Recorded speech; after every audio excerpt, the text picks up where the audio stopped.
4A, the battery holder. Specifically, it's the AA, the 3X AA battery holder. Comes in the package. So we're going to rip this open. There's no way to test these in advance, but I haven't found any to be failed.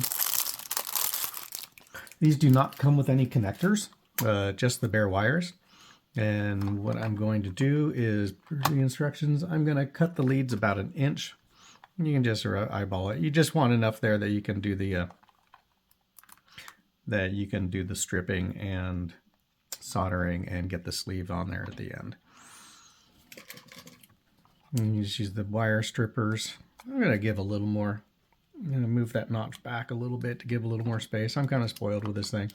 I know there are better ones out there, but this does the job for me for right now, until it doesn't. So strip, twist, flux, and tin. We do that for all the wiring. There we go. I'm going to try to make it so that none of the strands of the wire are splayed out. I'm twisting them just to keep all the strands together. Going to get a little flux paste in here. Just dip them in there. I have a Q-tip to do it, but yeah, not necessary right now. And I'm going to turn my iron back up. I like about 330 for the doing these jobs. I had it set down for shrinking the heat shrink for the last video. And I'm going to get some solder on the tip of the iron and figure out how to separate these guys so they're not right next to each other. There we go. Because it's got the flux on the wire already, it takes the solder without me needing to use helping hands or anything. I don't think I ever use the helping hands to get some solder on wire like this anymore. Although I will use it for the next portion. Okay, we're done with that. Now we take the short, light dark wires, the pre-pinned leads, and we're going to cut 4 inches from the end of it. I mean, just because it's on video, I'm just going to take a tape measure. So 4 inches from the end of the pins, and just roughly note it. You'll have extra wire at the end of this that I like to save, so you can do the jumpers for the window light jig later. And now that that's cut, we're going to go ahead and strip those about the same length as you did for the other end from the battery box. Maybe make this a little easier. Twist, flux, and tin. I'm going to try doing one at a time. I'm not quite as capable with the iron as some of these YouTubers you'll see doing their bench work. But I do like watching those videos. I can learn different techniques, and it's neat to see how other people do stuff on their bench. And especially like it when they don't cut out the bloopers in the blenders. I like to see how they fix something. Just in case I have trouble, I like to see other techniques of correcting a mistake. I think that's kind of important, rather than learning it the hard way, trial and error, doing different things.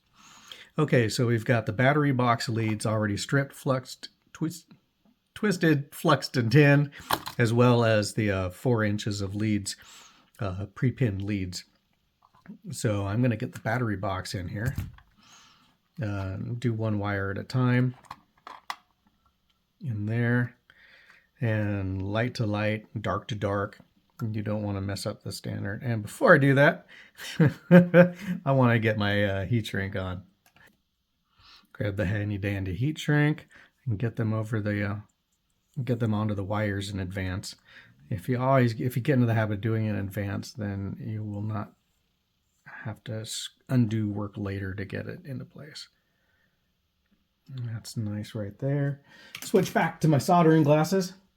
Old dude specs. There you go. That looks pretty darn good. You got to clean the tip and add a little solder there to facilitate the heat transfer, and then heat the wire. And there we go. Oh, that looks nice and pretty. A little bit of blow for good luck. Not that kind of blow. And remove this guy. And that looks good enough. I want to make sure the heat shrink's going to go over that. Yeah, it slips right over. That's fine. And now we're going to do the positive lead. It doesn't matter which one you do first. I guess it depends if you play favorites. Are you positive kind of dude or negative? If you're a Debbie Downer, maybe you do the dark one first. Who knows? Okay. Yeah, I don't like quite how that's sitting there. Sometimes it might take fussing with the wiring a little bit. And heat the tip. Careful not to melt the battery box in the process. Get a little flux on there. And there we go. If you start playing with this and getting it out too fast, the solder may not have cooled enough to keep things connected. And look at that. It slips right over. So the next step I'm going to do is clean the tip of the iron, and I'm going to set my preset back down to 230 and just kind of wait, I guess. Maybe it's easier to hold it from this end. Yeah. Heat shrink does like to slide around. If you've done a good job, it'll slide around on you. So you do want to be careful and maybe hold a portion of it in place. And like I did in the last video, I'm going to just use further back on the tip where it's not quite as hot. And I don't want to burn the stuff. I just want to heat it and melt it. Or heat it, rather heat it and shrink it. And being careful not to tap your fingers with the iron. And also you want to take care not to be rubbing or heating the insulated portion of the wire so much. You're just going for the heat shrink, not for the wire itself. When you start melting the wire, you're going to start exposing those strands. Get this into shot. Okay, and I can give it a little tug laterally, and yeah, it's holding in place, so it's fine. You want to also make sure that you have both ends of the joints covered. Kind of try to find out where the center is right there. So once I found the center, then I'm going to kind of hold it in place at a portion of it.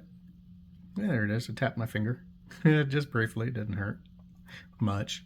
Yeah. Yeah, see.